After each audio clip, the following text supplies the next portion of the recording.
So you got Wells, 12 weeks from a farm, 5 hours away. Yep.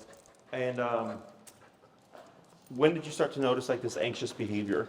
Probably like whenever he got a little bit older. Okay. Maybe like a year or so. Yeah. Like once he kind of got out of his puppy stage. Okay. When's how'd you say, like, did you notice that you took him outside and you started shaking? Was it something you saw inside or? Honestly, like whenever he's walking, he's fine. When he's like doing anything, he doesn't shake, but then like obviously he doesn't shake all the time. Definitely like new things and Sure. like driving the car. But not like whenever he's moving around, it stops, but then once he like stops and You see this? waits. Yeah, but like at home, he'll lay on the dog bed and like he'll be fine. So if you're on a walk, you hit a stoplight and you're waiting for it to turn Yeah. green, he's shaking like Yep. this? Okay. So what I'm gonna have you do here is you're gonna pull Wells in towards you, okay? Yep. And you're gonna pull up on your, that's fine. Okay, you're not gonna say the word sit, but every time he gets up, you're gonna pull up, you're gonna press down his hindquarters, okay? Just like that, okay? Might get a little annoying because you might have to do it like 100 times. Yep. But it's just to give him some direction. Yep. Okay. So definitely a lot of anxiety. Yeah. Yep, up on the leash, down on the butt. Some spookiness there too. Yep. Have you done anything yourself to try to address it? No, I did like puppy training classes. That was it? Yeah. Back when he was like a pup? Yeah, probably like 6 months old. Okay. Was it treats and all that stuff? Yep. Okay. Did they use any training collars? No. What did he learn? Like recall and just like all the basic stuff. Sit, Okay. come. I think I saw on the form Leash Reactivity. Yeah, he just like, I think when he gets a little tired, he's more chill, but like whenever he's on the leash, he'll just like pull to like, even if he's on my side on a short leash, like if he wants to go into like a bush or like a bed of like mulch or grass, he'll just like dart to it. He's fine with like walking by small dogs, but like big dogs, he'll kind of like turn towards. So. But any kind of aggressive barking or anything, or just like he just turns the key? He like, he'll, Yep, good job. he'll like the hair down his back will raise up with other dogs. He doesn't really bark that much, like at all. In our hallway, if someone like walks down at the end of the hall, he'll bark one time, and that's about it. Okay. But like he's never just like barking like crazy at a dog or at people or Just anything. uncomfortable. Yeah, it's just more like if he's sitting in the hallway and a person walks down the end of our hall, he'll bark once. Or if like someone comes in, he'll bark one time, and that's about it. I gotcha. Yeah. Does he have any dog friends?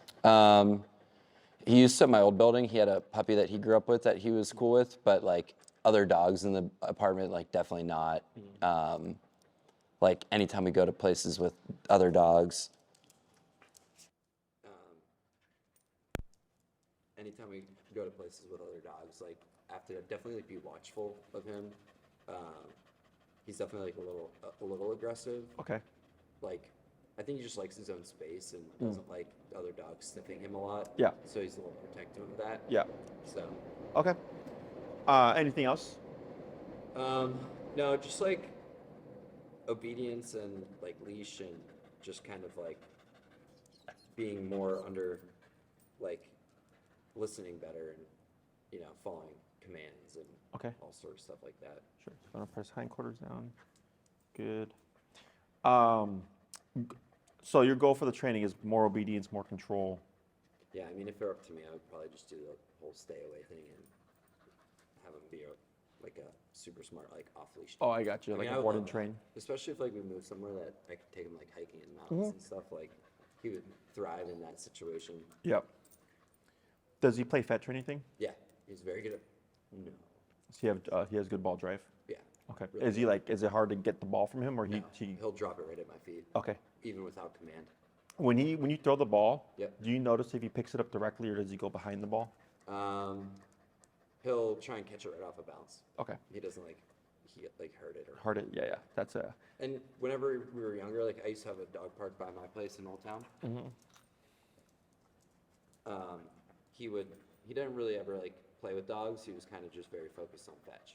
Okay. And like he would kind of circle around the dogs, but he would never like other dogs come up. He's like, I feel like he's better with dogs off leash than on leash. I feel like off leash he's way more chill and doesn't really care about the dog. But if he's on the leash and like another dog's on leash and he's sniffing, like I can tell when he's gonna get sensitive. Like I can feel like the leash vibrate with like his like Oh, growl, yeah, yeah. or like his hair will stand up. And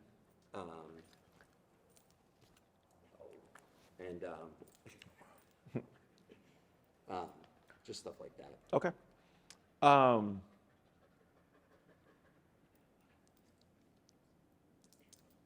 Do you know, like right now, with what he's doing, like the paw and stuff, do you know why that's happening? No. Just frustrated. Like tension, frustration. Frustrated, yeah. So he's under a lot of stress. Right. Okay, like that tail's even tucked in right now. Yep.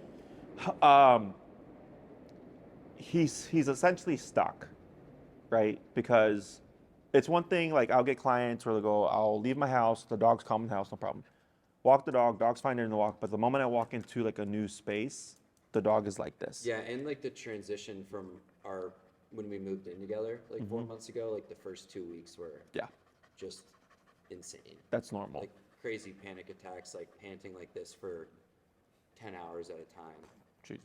And we'd gate him off in the front hallway because like he was just, I think this is like a different kind of nervousness. Like It is, yeah, it yeah. was like a different level. He was just like drooling everywhere and Yep, so pull off and then push down. You're doing a good job. Okay. good job. That's a good boy. Yeah, like he does not know how to snap himself out of it. Yeah. Yeah. So the obedience stuff is, so what you're gonna do here is the next time he tries to hop on you, is you're gonna rotate him away so he looks away from you and then press him down like that. Okay. Because he's trying to use you as a security blanket. Yep. He's also frustrated, so he's like get us out of here. Right. Instinctively, like it's usually we want to console the dog. Yep. But you want to think anytime you pet Wells, Right. you're telling him, yes, I want you to do that again, or yes, you should feel the way that you feel. That makes sense? So obviously, like right now, we don't want him to feel like this. Right. This is very unhealthy. So most people would go to soothe, like, it's okay, buddy. And I understand the intention as a human, but the dog is going, you're telling me I should be feeling like this right now. Right. Okay. So earlier you mentioned you feel like he needs a bit more direction. Yeah. That's exactly what you're doing at the moment. Yeah. Okay. I think like for him, because he is so smart. He is so smart. Like he knows, like what's, like he doesn't have enough mental stimulation. Like I definitely don't think he is like. I like did enough for him, so I think like he would do well with like. Good. So, like that's my big thing. And just like when we have people over, like he doesn't really listen to Danielle. And just like if I do go away for the weekend, he like just doesn't like follow any orders that I normally give him. But like he's like super good with like if we're just hanging around the house and like go to your place, like he'll just go straight to his bed and sit down. So like he does have like I know that he can pick it up really quickly and he learn fast, but I've never like really put the time into it. So that's kind of why I would say. So this has nothing to do with intelligence, which is a very common thing like that I come across, right? Here, and like the mental stimulation thing that you're talking about, it's actually the opposite. Because here he's clearly stimulated, right? He needs to learn how to turn that, exactly, right? Just to be passive, to be calm, turn that brain off. This is most likely genetics. Yep. More often than not, when I see a dog with behavioral issues, it's genetic based, and not so much like, yeah, it's better. But most people tend to jump to the dog was abused before, right? It's like almost always what I hear. Right. Like, oh, my dog is scared of the broom. They must have been beaten with the broom. I'm like, Terrified of the vacuum. or yeah, I'm like, or they're just scared of the vacuum or the broom. Right. Okay, because we know what it is. Right. The dog does not. Right. And because they don't know what it is, that's where the fear comes from. Yep. So, a trainer once put it to me as a stable dog in an unstable environment will be unstable. Put them in a stable environment, they return to stability. Right. Unstable environment, even worse. Unstable dog in a stable environment, the better, but still unstable, right? You would need to know how to work with that dog or what to do to get that dog from unstable to stable. It requires more effort, right? So if I do have a dog that was beaten with the broom before, Right. and I now have that dog, and I'm sweeping. In the beginning, I expect the dog's gonna be like, you have the thing, Right. But then the dog's gonna learn, but you're not the person that used to beat me with the broom. So they no longer care about the broom. Does that make sense? Right. They return back to that stability. Yep. So almost always what we deal with is genetic based. Like I had a client, his dog was clearly abused because she had stab wounds and bullet holes. Yep. Okay, she had the scars. Yep. So we knew. So when he got her, she was a Doberman. She's a Doberman Pinscher. Yep. Unstable, couldn't have people come over, all that Right. stuff. We did the training. She came back to stability. Sweetest dog ever. Yep. Loves kids, loves people, right? Because that's who she was at core. Right. Okay. So here, if there is any guilt, don't worry about it, because people always have that too. Like, oh, I didn't do enough for the puppy, and I'm like, your dog's just screwed up. Like, don't even worry about that. Okay. Because almost always people are well intentioned Right. with their dogs, and maybe they reward the wrong behavior, but I'm like, but you still weren't, doing it out of malice, Right. So I just tell people let it go, because at the end of the day, even if like, let's say this wasn't genetic based and it was something else, it doesn't matter because the answer still stays the same. Right. The approach still stays the same. Right. It's more so for the owner's peace of mind of understanding why the dog is the way they are. Yep. Okay. So I've seen this before. The other thing is I take into account in your particular case his breed, which is why I asked, like, does he play fetch? Yep. How does he approach the ball?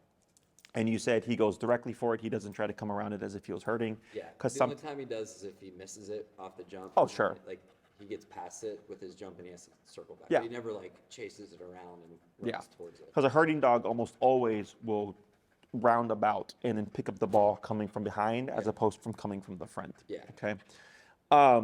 So you're correct in the sense that he needs direction, right? So right now, what do you think you're telling him to do with what you're doing with your hands and leash? Like reinforcing a sit. Okay, so that's what most people would think, right? Do I care that he sits though? No. What do I care that he does? Listens. Not listens. Does the it completes the action. Yes, which leads to Obedience. not obedience. Do you want your dog to be like this right now? No. What do you want him to be? Just silent. Silent would be Better. calm. Calm. Calm. Yeah. Okay. And the reason why I do this approach where I'm like kind of quizzing you Right.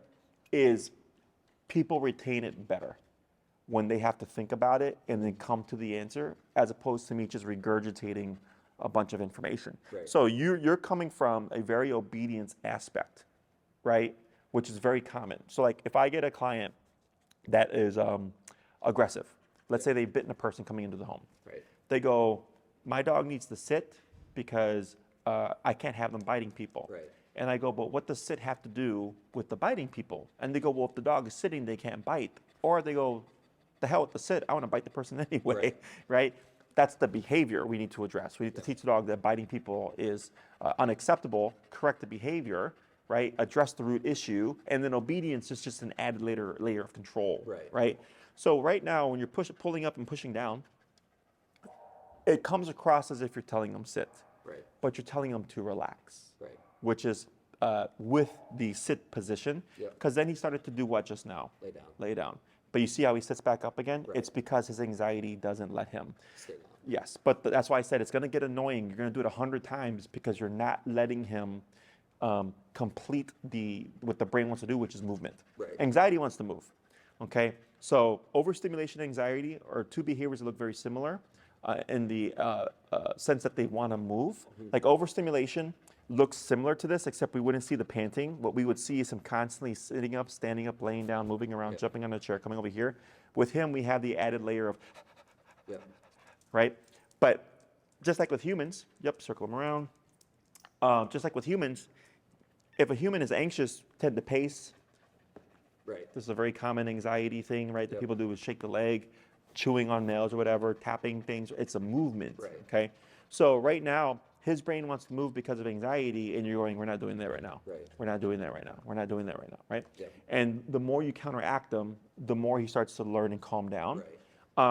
So maybe by the end of the hour, like he'll sit still for like 5 minutes, right? As opposed to the seconds that he was able to do before. Okay, so that is direction. Is you're telling him on a deeper level, you don't need to be anxious here. You can relax, but it looks like a sit. So if one of your friends came over and you're like, hey, make yourself comfortable, what would they probably do? Go sit on the couch. Yeah, go sit on the couch, right? So we're using that kind of baseline, and then if he lays down, I don't care. Right. Obedience would be sit. Telling him. And then if he laid down or stood up, we would have to correct it Right. and keep it in the very strict position of sit. Yeah. That's the difference. Right. Behaviorally, I want your dog to calm down. Yeah. Whether he's sitting or laying down, even if he jumped up on the chair, if he just jumped on the chair and just like fell asleep, I go, great, I don't care, because Yeah. I wanted your dog to calm down, Right. right? The sit means nothing to me obedience-wise. It's what the direction of it allows me to accomplish, which is relax. Right. Okay? Questions on any of that? Nope. Makes sense? Yeah. So that's the difference in obedience and behavior. Is obedience is physical, do this and nothing but this, right? And then behavior is the underlying, I don't want you to feel that way, right? So here you don't want to pet him, Yeah. right? Because why? That's comforting. Not comforting. Your intention is to comfort, Right. but what really are you telling him? That it's okay to be how he is. Yes, okay? So it's a tiny little thing, but once you start to realize, like, wow, I've been petting this guy for all these things that I don't want him to do, Right. and I've just been creating or reinforcing this behavior. Right. Okay. So super common. I see it all the time. So we train with prong and e-collar. You have to be familiar with that, right? Do you know what the e-collar is, the technology? Yeah. It's just like a shock, It's not a shock. a beep. It does sometimes come with a beep, but the sensation itself. It's like a vibrate. Or a buzz. So vibration is different. Have you ever been to a chiropractor or a physical therapist? Yep. Have you ever had TENS therapy? Yeah. It's that. Okay. It's a muscle stimulator. Yeah. Okay. So a shock would be like an electric outlet, right? You stick your finger in an electric outlet like that. That's not e-collar. It's a miniaturized TENS unit. It's just a muscle contraction. A lot of people describe it as a shock. That term shock comes from two places. In the dog training world, there's a lot of drama. We actually just got a 1-star review because of this drama, even though we don't know who the person is. Right. Okay. Is the word shock is used in the positive only world, which is like treats, clicker training, praise, affection, right? For everything, and there is no consequence for behavior or bad behavior, okay? They use words like shock, pain, torture to deter their clients or their followers from seeking trainers that would use these tools. Right. Because no one wants to electrocute their dog. Right. Okay. Also, when e-collars first came out many, many years ago, they had like 5 settings: low, medium, medium, high, high, and higher. Is the gap or jump between 1, 2, 3, 4, and 5 was shocking. It was drastic. Right. Okay. Now our collars have 120, at least the ones that I use have 127 levels. Right. Okay. 5 and 127 are the same, but I have 122 more divisions now. Okay, so it's much more nuanced, it's much more refined. Okay, Yeah. so the difference between 5, 6, 7, 8 is minute. You probably wouldn't even feel the difference, but dogs are very sensitive. Right. That even if I go, 25 to 28, that little 3-number jump can make a big difference. Okay, but it's much more nuanced now, and we're not electrocuting. It's a muscle stimulator, and when conditioned correctly, in my opinion, I want the dog to perceive it similar to a dog bite. Okay, so let's say, so actually, Wells, let's say you're walking with him on a leash, you're minding your business. Somebody comes up, they bring a dog to say hi up to Wells, and the dog comes up to Wells here to sniff him. Yep. What may he do to that dog? Nip it. Nip it, right? Why? Because it just came into the space. Yeah, like, hey, back away, I don't know you, right? It's physicality. Dogs don't have, can you please back away? Right. I don't know you, why are you in my face, right? Dogs don't have that. They have physicality. So he's essentially establishing a boundary or telling that dog, like, don't come into my personal space. So for like a human, if someone came into my personal space, I would probably back up and go, hey, like, Yep. back up or whatever. He doesn't have that level of communication, so he's going to use what he has available, which is going to be those teeth. Yeah. So dogs, use their teeth and their mouth to communicate for a variety of things. It could be, in that situation, a correction. It can be to protect, like let's say somebody came into your space and he's like, nope, Yep. and try to bite them. It could be to protect his things like food. It could be through play. Like let's say with that puppy he grew up with, right? They'd probably bite at each other and stuff like that. That's playful, that's no aggression there. It can also be used as a form of affection. Some dogs will like even nibble on the owners with their front teeth, right? They're very mouth-based creatures. Even right now, how is he expressing his anxiety? Panting. Panting through his mouth, right? So dogs are very mouth-based creatures. And the physicality of the touch, the bite, is used in a number of different respective levels, okay? So with the remote collar, I look at it the same. People look at it and they go like, oh, you're just gonna punish the dog. You're just gonna, shock them and hurt them or whatever. I go, no. We condition them so they understand what the collar means.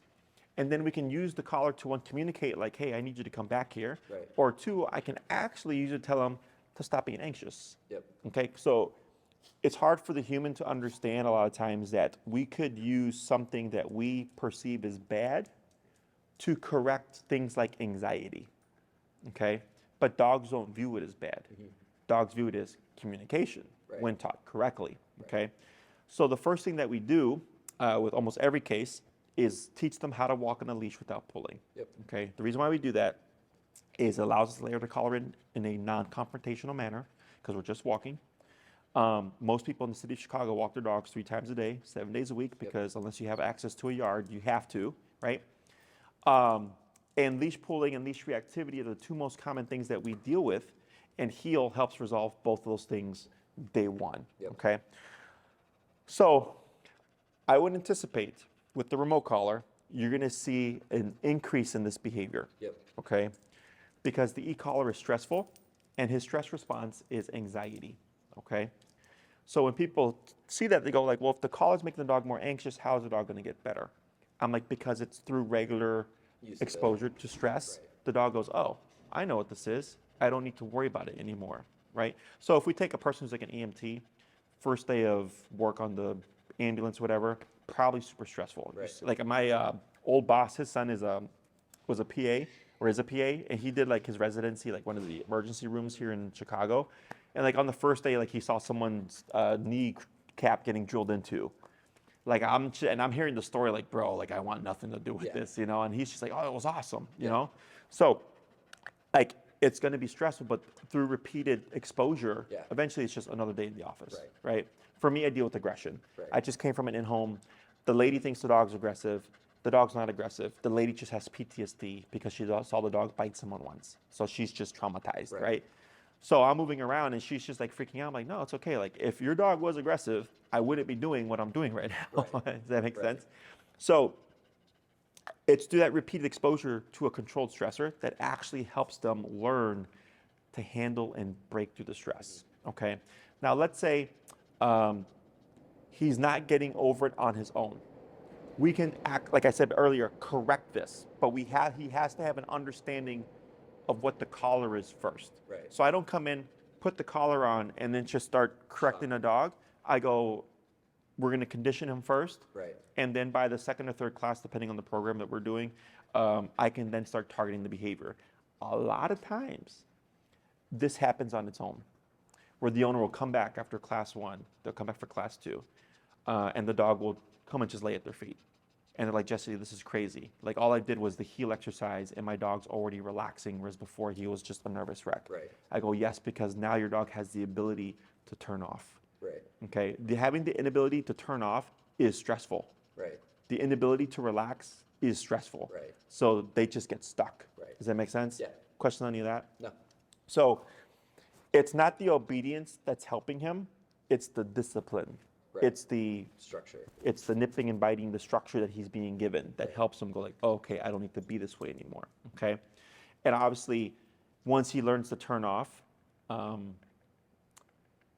he's gonna favor turning off. Because that feels better. Okay. So, a question on any of that so far? No, all makes sense. So obedience. So for your case, like this is a separate thing. I expect that this will start to go away on its own. There's certain things, like let's say you took him to the vet.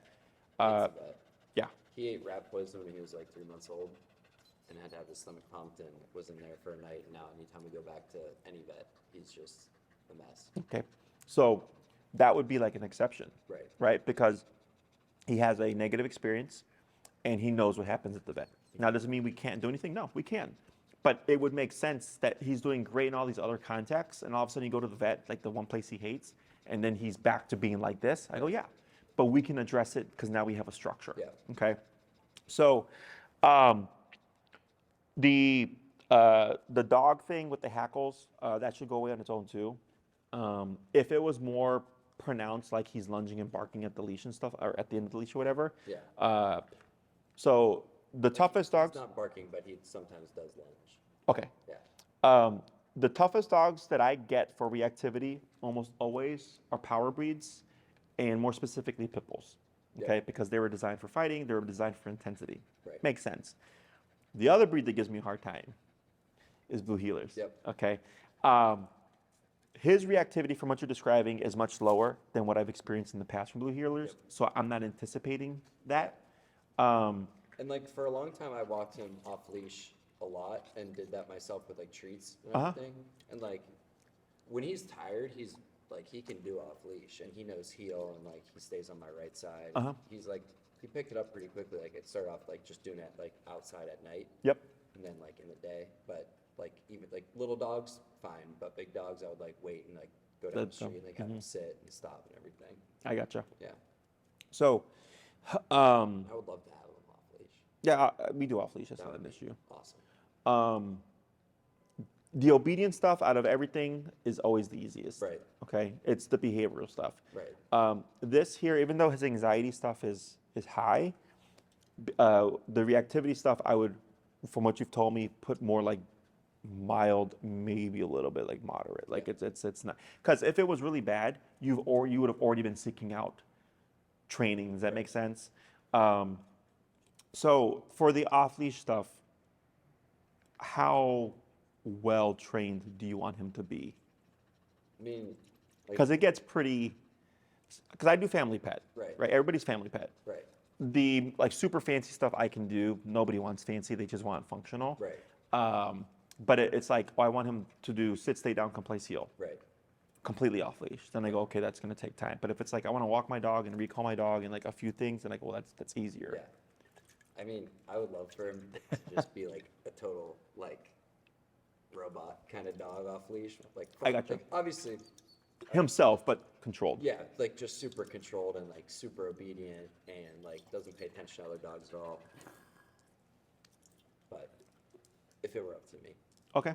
but Is it up to you or Danielle? it's a mix. Okay.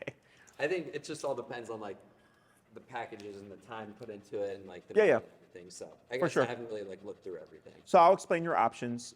For you, you have a number of options. Okay. The only time I tell clients that they can't do like board and stays or whatever, board and trains, is when there's human aggression, Right. because there's more liability there. Right. I tell the owners like this is something you want to know and understand how to control and address. Yeah. If it's dog aggression, it's easier because it's like, all right, dog doesn't like dogs, no problem. We can address that. I don't need them to like dogs. Right. I just need them not to attack dogs. Right. But the other thing about human aggression is if they do a board and train, well, my staff is humans. So how are we going to get the dog, right? Right. We can do it. It's just much more liability there. Right. But otherwise, you could do a board and train. You could do like what we call a daycare and train, where they're only here for during daycare hours, Yep. and then you pick them up, and then he comes home for the night. And then we have in-person programs. Okay. There's pros and cons to both. Yep. But there will always be effort on your part, regardless of the program. Right. Okay. I think a lot of people think with board and trains, you drop the dog off, you pick them up, and they're trained, and you don't have to do anything. And I go, nope, you have to do still work. It's just the dog now is returning to you with a lot of skills, and now you need to catch up to the dog's Right. skills. Yes. Whereas like if you do an in-person, you're learning while the dog is learning. Right. So it's it just keeps everything on the same Right. page. So for the in-person, the pros would be you learn way more because Yep. you're doing all the work. A con or cons would be it takes longer. I tell clients that about 3 weeks of your time would be like 1 week of our time. Right. Okay, because obviously we're a daycare training facility. I have employees. I train the dog. They help train the dog. Yep. It's all throughout the day. If it's a board and train, obviously it's all day, every day. So we're going to get things done faster. Right. Plus, since I've been doing this for 15 years, I already know what I need to do, Right. and I just start teaching, right? Right. That helps the dog Progressive. advance exactly faster. So pro of an in-person, you learn way more. Everything's tied to you from the get-go. So with board and trains, if I train the dog, the training's tied to me. And then I got to transfer that training over to you, right? So it's not like you give me a car, I soup it up, and I give the car back, and you can just drive it. Like Right. you got to learn with the dog, like how to drive the dog. Right. But the con is it just takes longer. The other thing is like if we're approaching the winter months, Technically, you're training in the winter. Right. So that's something I try to remind people because I think they forget that sometimes. Yeah. With the board and train, we get things done faster. Like I said, 3 weeks of your time is like 1 week of our time. Yeah. Yeah, because we go to like Poland for 10 days in November, and I was like, that would be like a really good opportunity to Try to get have some. him here and kind of do whatever timeline or time frame that is. Yeah, I got you. Can like do the in-person stuff to kind of like me catch up. So with the board and trains, we teach more in a short amount of Right. time. But then the con is we have to catch you up. Right. Okay. Daycare and train, same thing. We get things done in a short amount of time, but you still have to catch up to the training. Okay. With the way that I do board and trains, it's very much different from other trainers. Is I record the first session of everything that I do with your dog, especially the first week. Yep. Okay. So heel, sit, sit, stay, down, come, place, heel. 6 commands, what I call like the family pet 6. Yep.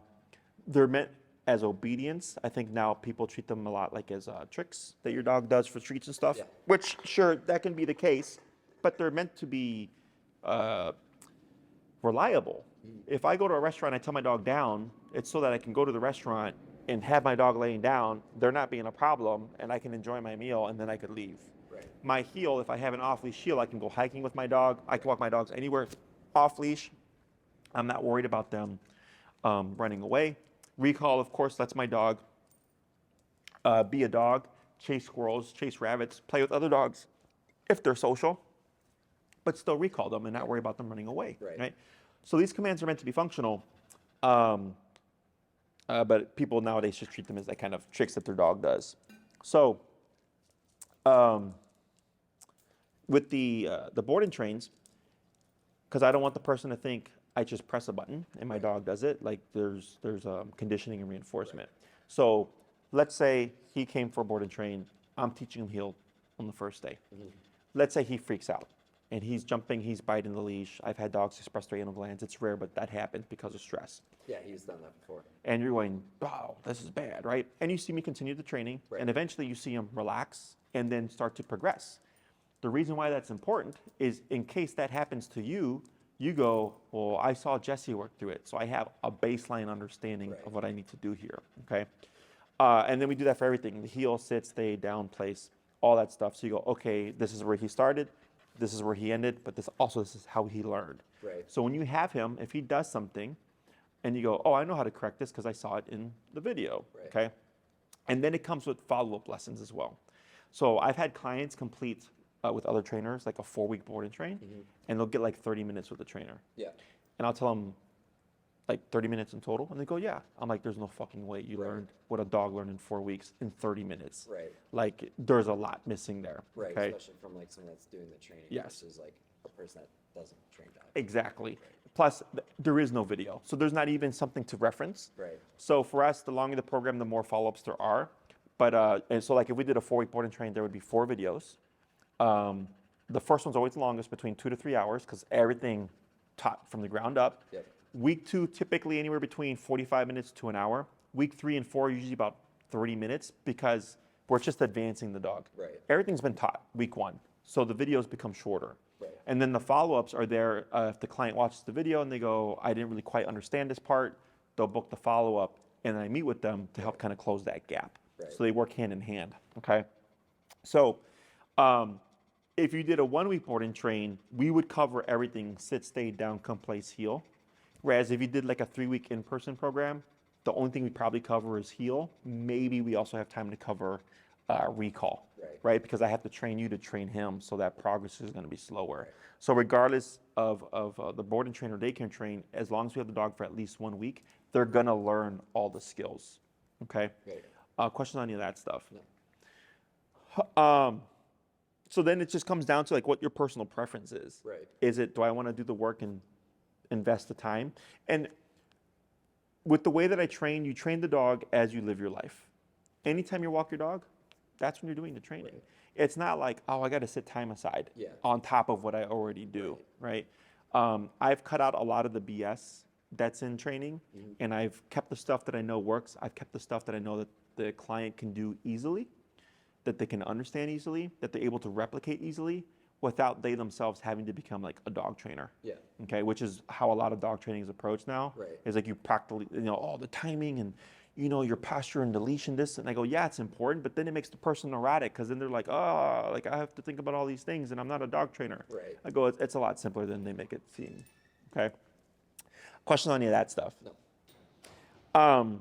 So here, as you're being, like, you can see obviously he's still unsettled, but he's starting to, and he's starting to lay down a little bit longer. Yep. So the reason why, like here, you're limited is we have nothing to make him turn off. Right. Right? So what you're doing here, you only have so much you can do. So that's where you're going to be capped. But with the remote collar, like your ceiling is like so much higher. Yeah. Okay. So daycare and train, board and train is essentially the same. In person, like if I have a client that wants everything off leash, it's a 12-class program. Okay. Usually classes 1 through 8, maybe 9, are usually week to week. Okay. And then once we get to class 8 or 9, I'll tell the client, you have everything you need now to build towards off leash. What you need is time. Right. Okay. So some clients, I'll tell them, I advise that you take a break here, come back when you're ready for class 9 or 10, whatever it is. They'll go. Sometimes I don't see them for a month. Sometimes I don't see them for a couple of months. And then they'll come back and they, hey, Jesse, this is where I'm at. They'll show me where they're at, what they're having issues with. I help them fix the problems. They go off and they continue to practice another 2 weeks to a month. Then they come back for class 10. And it's, spaced out at the end, because you could have the intention of practicing every day and you get like one opportunity. Right. You get sick, work happens, life happens, maybe he gets sick, and you're like, I've had it where the client comes back a week later, like, Jesse, I didn't do anything because the dog got sick. And I was like, why didn't you just reschedule the class then, But they're just thinking fixated, like, I'm going to just continue to make progress. I go, no, I was like, we made no progress because nothing could be done for a week. Right. Okay. So with an in-person, the only time things start to become an investment in terms of time would be once we're starting to get to the off-leash stuff. Because off-leash requires you go to the park, have a long leash on. Yep. Oh, there's squirrels. Let me let him chase the squirrels. Spend 10 minutes. Let me call him back. Right. Let me heel him, walk past the squirrels, see if he tries to run after him without permission, right? You have to actively put in more effort there. Right. But everything else in the beginning on the short leash is just as you live your day with your dog. If you're watching TV, you could practice place command.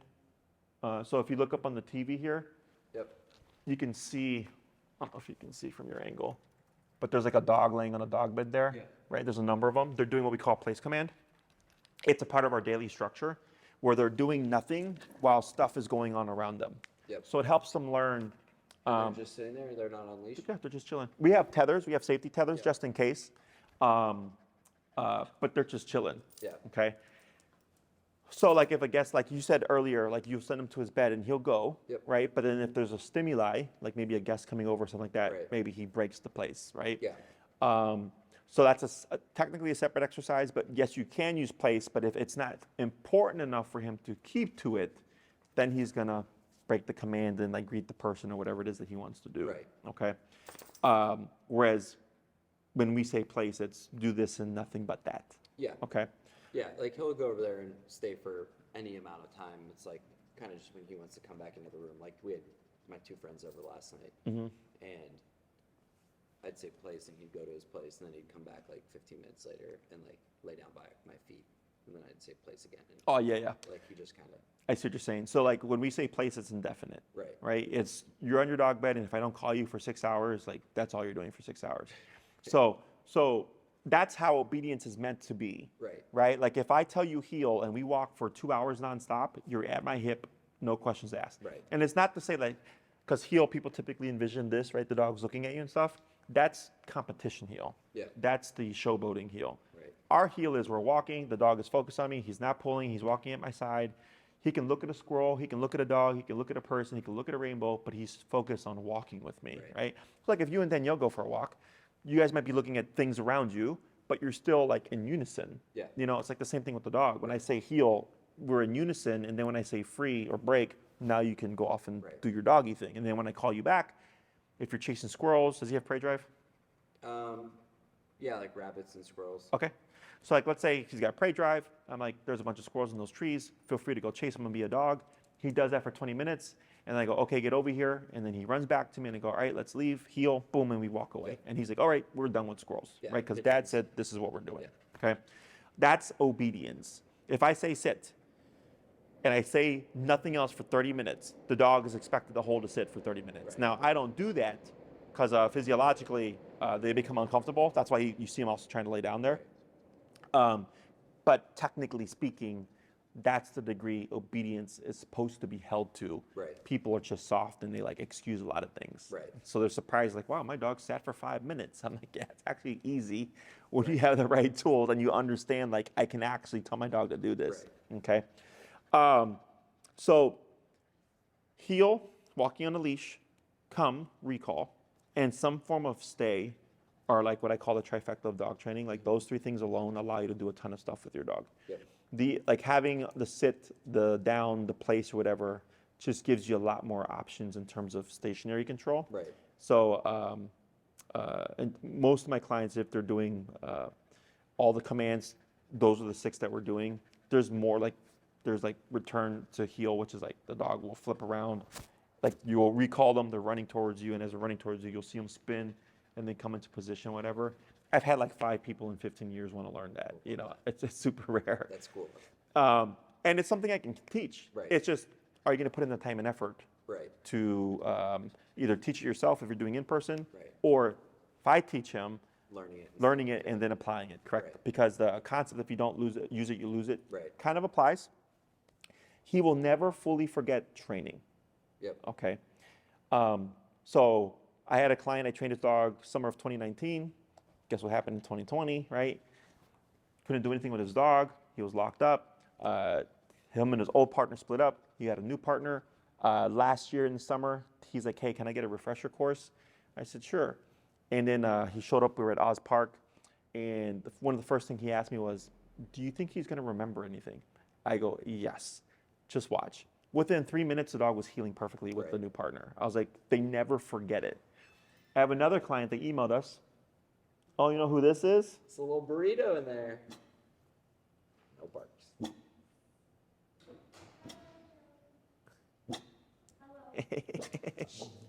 No, you don't need to growl. Yeah, I see it. But he like, no. It's most likely the carrier. Yeah. All the elements.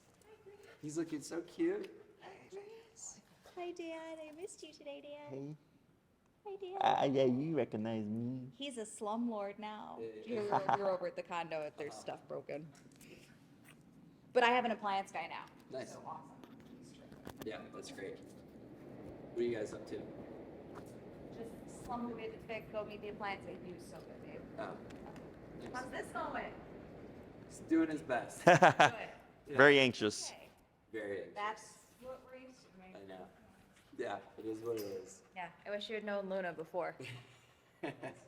Yeah, that's what Danielle said. She turned into a great dog. Yeah, she did. I mean, I don't know about great, but you know, we'll Yeah. take it. Yeah. I think Yeah. that's That you need her to do. Jessie would say no, we would not give her training, but she does everything I want. Right. So, No, so good. So. Bye, burrito. he's happy I'm gonna go. I'll see you in a bit. I have a small break before my next consult. Yeah. Okay. See you, Elizabeth. Yeah, you as well. That's fair. That's fair. So we're talking about, oh yeah, the command. So it just comes down to like how much you want him to learn, and then investment of time and obviously Yeah. money or whatever, right? Question on any of that stuff. So you have a number of options. If you're doing like in person, if you did 6 classes, we'd cover heel for sure, we'd cover recall, and most likely be able to cover some kind of form of stay. Right. Okay. If you did 9 or 12, then that just gives us more time to cover more commands. And then like if you're like, hey, I'd like to learn finish, which is what we call the command of returning the heel, whatever. I go, sure, this is how you do it. But now you're spending And finish is going to take time because it's a more advanced skill. Right. It's not something that you're doing all the time. Right. Sit, you're using all the time. Right. Down, you're using all the time. Stay, you're using all the time. Place, you're using all the time. Heel, all those commands, they come up in life regularly, which is why it's easy to practice and teach them without going out of your way. Right. Whereas the off-leash stuff or like something like finish, which requires a dog running to you and coming here after it's even been shaped Right. to even practice it. Yeah. Okay. Otherwise, if it's just simple obedience, I go, that's not a problem. Right. Okay. So I would say at minimum 6, if it's just like I want to walk my dog, calm my dog, and have some version of stay. The reactivity stuff, I'm not too worried about. I don't think it's anything super major. That will either go away on its own and or I'll show you how to correct it. Once you understand how to correct it, it's very simple. And like kind of the other thing that when Elizabeth came, like his hair stands up. Yep.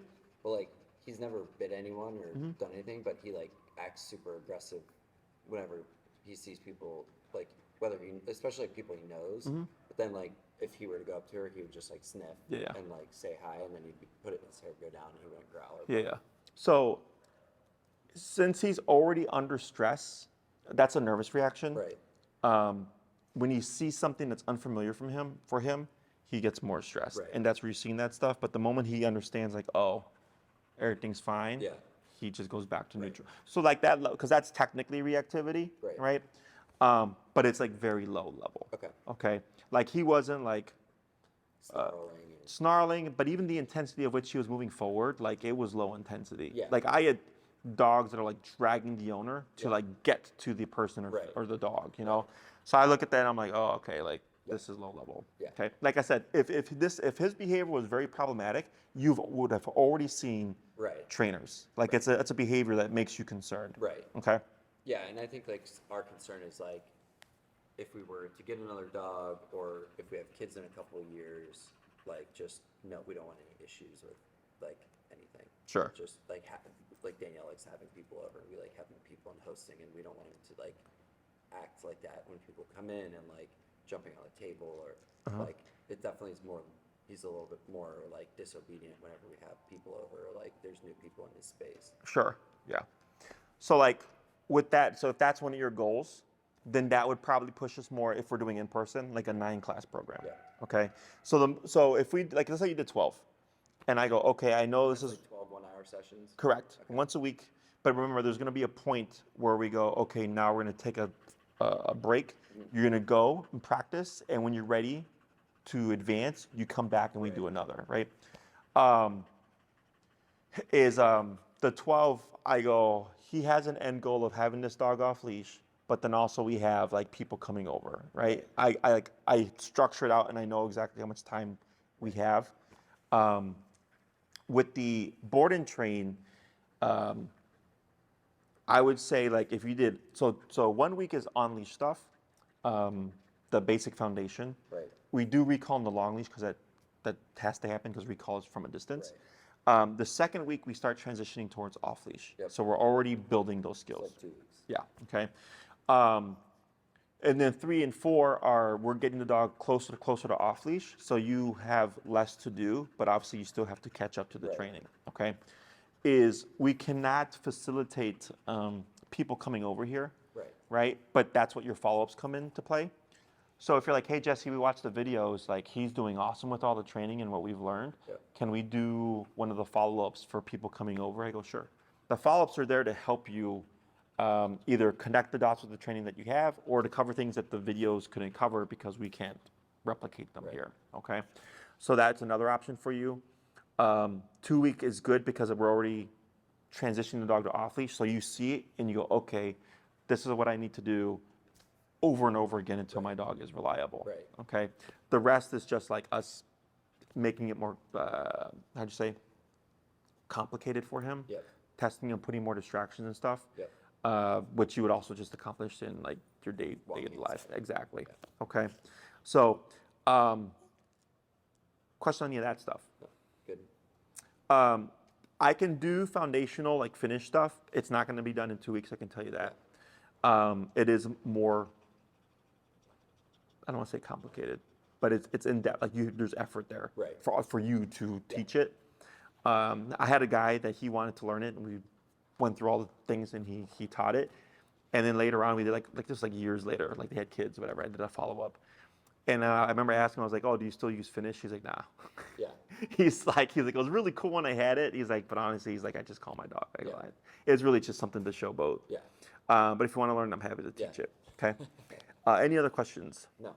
So far, so good. Okay. There's also the training collar. The one that I'd recommend for him is the Dog Tree Black Edition. Okay. It's meant for a 70-pound dog and over. He's like, what, 50, 40 pounds? 45. 45.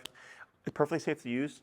The reason why I recommend it for you or for him is we have to account for his levels of stress. Right. Okay. So when we talk about the e-collar, there are different outputs. There's low, medium, and high to make it simple. Right. If I put a low-level e-collar, which is meant for like a 15-pound dog and under on him, you're getting nowhere. Right. Okay. Because it's going to be a softer output. Yep. With the Black Edition, it's a higher output, which simply means we get more from less. So I could put it on my 8-pound Chihuahua. He's perfectly fine. His number would just be stupid low. Right. Okay.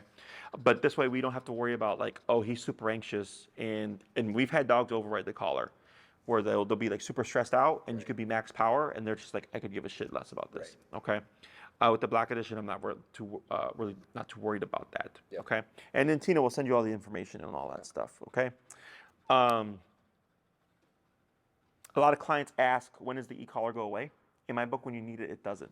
Yeah. If he's a great dog inside the house, you don't need it. Right. If you go for a walk and he's going to be off leash, you need it. Right. If you're having guests come over, you put it on, right? A lot of clients, guests will come over, they'll have it on for the first 15 minutes, and then the dog chills out, and then they take it off, and the dog's completely fine. So they kind of like learn that they have it on, and they know Yes. what it does. So, It's like a safety blanket almost. It's like an invisible fence. It's like, yes. So, are you familiar with the term opportunistic behavior? Yep. Do you know what it means? Yeah. What's it mean? Like taking advantage of a situation. Correct. Right. For their gain. Do you drive? Like, Or you can drive? yeah, we have Danielle's car. Okay. You go on the expressway ever? Yeah. Do you go speed limit? No. You see a squad car, what happens? Slow down. Yes, that's opportunistic behavior, right? Yeah. So a lot of clients will ask, like, well, Jesse, if this tool is so great, like, why do I still need to like reinforce or have it on after the dog is trained? And I go, because of opportunistic behavior. Humans, we're the most intelligent species, right? Supposedly, and we still press the boundaries of laws sometimes, right? Like the speeding law is the most common one. Yep. Dogs are the same way. So if we think of that e-collar as a cop on a collar, he's going to go, oh, that thing is on. I know there's boundaries. I know there's consequences. Right. I'm going to keep myself in check. And then the moment you take it off, he's like, hey, I'm free. Right. And now I'm going to press boundaries, right? Or I'm going to test not listening and see what happens. So it's nothing good or bad. It's just the way of the world. You should not always be using the collar. It's simply present in case something happens, or in case he decides one day to go, you know what, I don't want to do it. And you go, that's fine, you don't want to do it, but I'm going to make you do it anyways, right?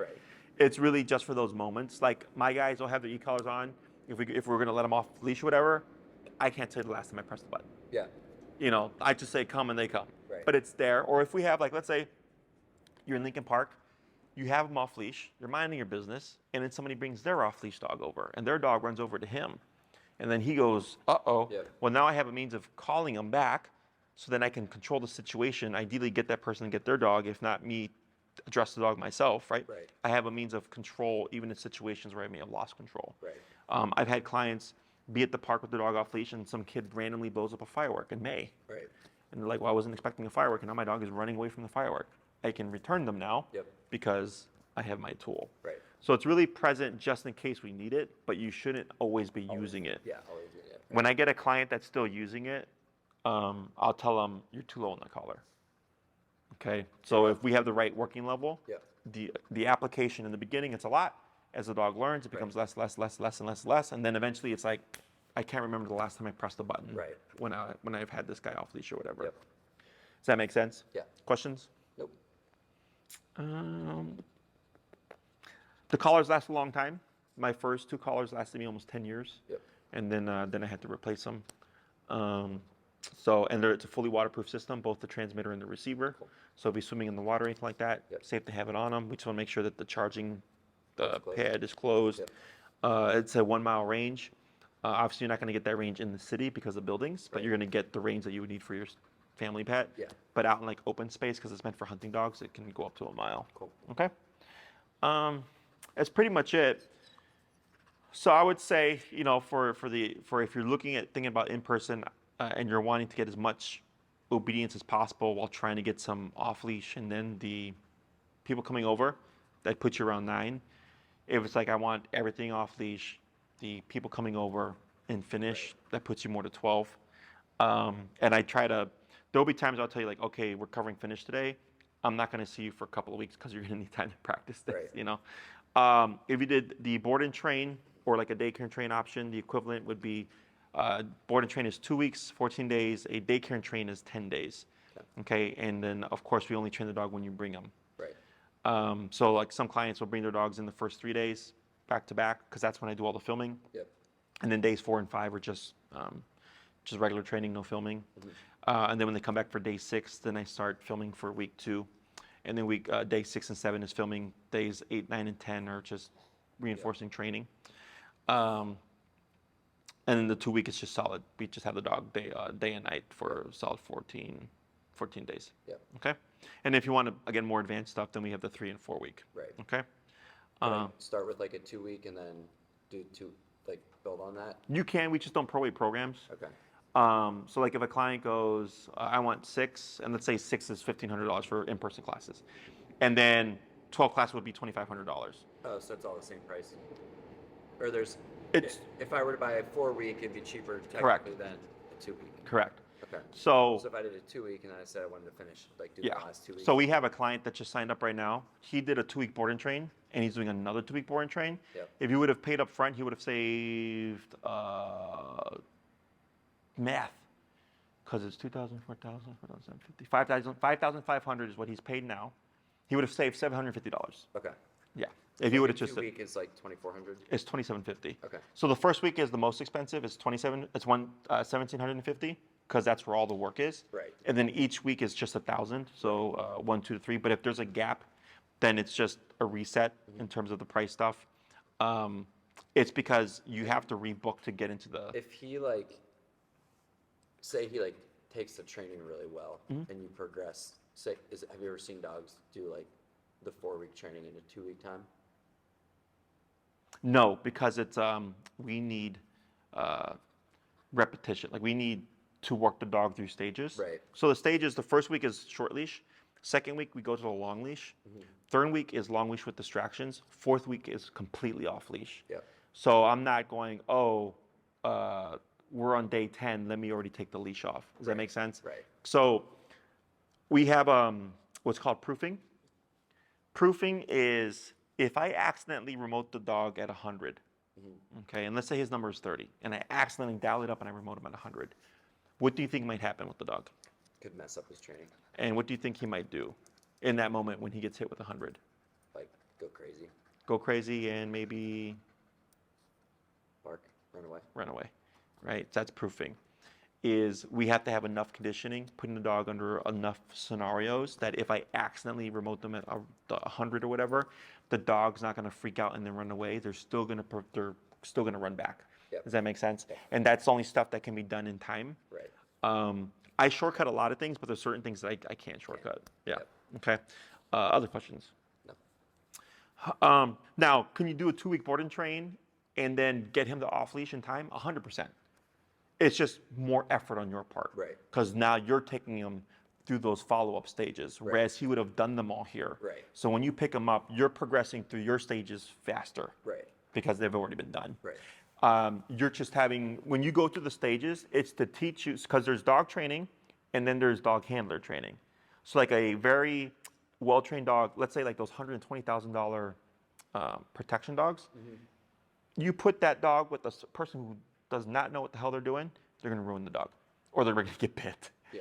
Because they have to do the training to understand how to control the dog, how to control that aggression, Right. the obedience, the body language stuff, all the technicalities that come with it, right? You have to catch up to all that stuff. But with the off-leash training obedience, it's easy. Once you see it, it's like literally just Yeah. rinse and repeat. And then one day you go, my dog, yeah, exactly. Or we know what we're doing. Right. Okay. Other questions? No. Sounds good. That's pretty much it. Cool. So then just like kind of decide what I want to do next. Yeah.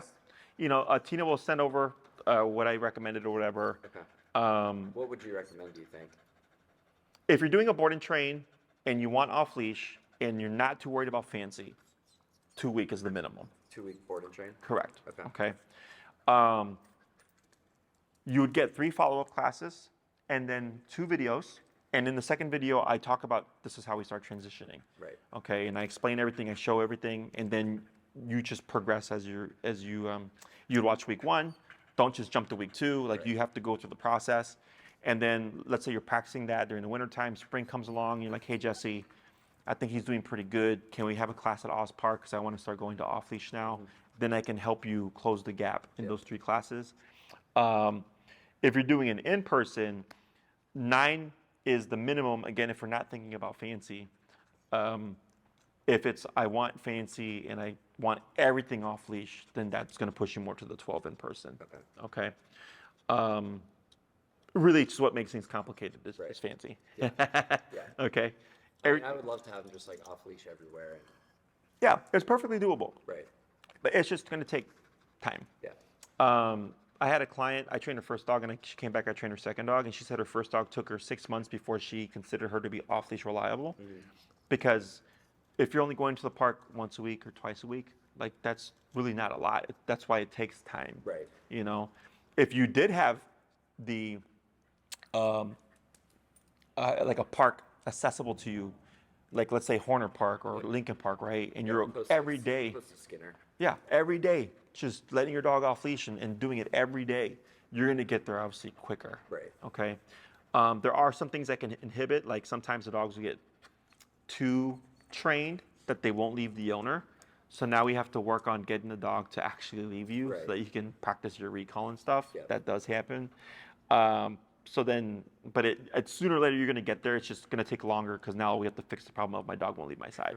Okay. But that's why for the off-leash training, that's necessary because the owner always gets annoyed. They're like, Jesse, the dog won't fucking leave. I go, I understand that. It's a good thing because it means your dog's not going to run away. Right. But it's a bad thing because you're trying to practice your off-leash stuff and now the dog won't leave your side. Yeah. You know, so that's why time comes into play. Yeah, I mean, there have been times when I've like lost him and he's come back, and like he's never like actually run away. Run away, sure. There are 2 times when I was like went out drinking and got home at like 3 or 4 in the morning, and I just took him off leash down into our courtyard, Oh, sure. and he would go after like a rabbit or something. Yeah. And he would like run down like 2 city blocks, and I like couldn't find him at all. So I just went back to my building, and like 10 minutes later, he walked to the front door, which is like insane. That's crazy. Yeah. But I think it's because he's kind of smart. Yeah. So I don't know if I trust my dog to come back. yeah, 2 city I was blocks. shocked both times, and I was Yeah. like, I won't do this again. And then it happened again. And I was like, okay, Uh-oh. more drunk off-leash training. Yeah. Any other questions? No, that makes sense. Cool. I think I just kind of need to like, so you'd recommend like either 9 to 12 in person or the 2-week board and train. Correct. Yeah. 2 week at minimum. The pricing like comparable for the 12. So the 12-week in person, I think off the top of my head, is like $25.50. And the other one's 27. For a 2-week board and train, it's $27.50. Okay. Okay, and then you have the added cost of the collar, which is around $350-ish with tax. Okay. We do have 10% off right now for our training equipment. Okay. So that would bring your cost down probably to around like $315-ish, $310-ish for the collar. But yeah, And then so the 2-week board and train, I would then come for like follow-ups, and I would. correct. You would book those when you're ready. Okay. So you'll get your videos, right? So like let's say you said November. Yeah, we leave like the 15th through the 24th. Okay. 14th. So say you come back, it's too fucking cold, right? And you're gonna be doing training or whatever on your own. But then when the spring comes, you're like, okay, now I'm really gonna Yeah. use my off-leash training, and you want to book a follow-up. Like they don't expire. Okay. You know, like whenever you're ready. And if you decide like, hey, like I actually want to follow up right now in December for people coming over, then you book it then. Yep. Like it's not like how'd you say, it's not scheduled. Yeah. You complete the board and train, and when you're ready, you say, hey, Tina, please put me on the calendar. What do we have available? Right. Okay. Cool. And you would get 3 follow-ups with the 2-week board and train, and then 2 videos. Yeah. totaling around 2.5-ish to 3.5-ish hours. Like right now, I'd probably lean towards like the 2-week board and train. Yeah, I mean, if you're leaving for 10 days, Yeah, You because know. I know that like, Danielle talked to Elizabeth before, and we were gone in Europe for 3 weeks. Like that would have been a good time to do it. Oh, But sure. If we're gone, it kind of 2 birds, 1 stone. yeah. Yeah, So and you can take them pretty much like whenever. Or, for the board and train, well, we only take 4 at a time. okay. Currently for November, there's space. I know we have another client that's booking a 3-week, and she's splitting it up. I have a 1 week, I have a 3-week right now, and then I have a 2-week coming, and I have another 2-week that's in the process. Yeah. Um, But you think those dates are good for right now? at the moment, yes. Okay. Yep. Cool. I don't do more than 4 because then I'm just much. too many dogs, and then I don't want to sacrifice quality just because Totally. I want more money. Yeah. So even though more money is always nice. Yeah. Anything else? No. All right, Grant. Well, that's pretty much it. Yeah. If you have any questions you may have forgotten to ask, you can always ask Tina.